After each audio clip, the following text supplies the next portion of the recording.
Welcome to our channel. Today we how to register with GoDaddy domain for e-commerce, beginner guide step by step clearly. Open your web browser and go to the GoDaddy homepage. In the search bar, type in the domain name you want for your e-commerce website.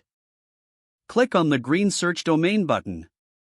Review the results to see if your desired domain is available. If it's available, click the Add to Cart button next to the domain name.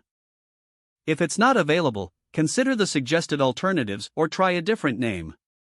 Once you have added the domain to your cart, you may be prompted to choose an extension, like .com or .net. After selecting the domain, click on the Continue to Cart button. Review the items in your cart to ensure everything is correct. You may see options for additional services, such as domain privacy protection. Decide if you want to add these services and adjust your cart accordingly. Scroll down to find the Continue to Checkout button and click it. If you already have a GoDaddy account, log in with your username and password. If you are new to GoDaddy, select Create an Account.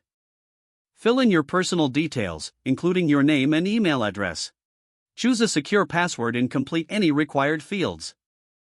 Once your account is created, you will be redirected back to the checkout page. Review your order details one more time. Enter your billing information in the designated fields. Choose your preferred payment method and fill in the necessary information. If you wish to receive promotional offers, check the appropriate box. Finally, click the Complete Purchase button to finalize your registration. After purchasing your domain, you will receive a confirmation email. Log into your GoDaddy account to manage your domain settings. Now you are ready to begin setting up your e-commerce website. If the page does not load, refresh the browser or try again in a private or incognito window. Make sure you are using the correct email address, then retype it carefully to avoid small typos. If your password is not accepted, use the reset option and create a new strong password you can remember. Check your spam folder for verification or security emails, then complete any requested confirmation steps. Don't forget to like this video and subscribe to our channel for more step-by-step tech guides.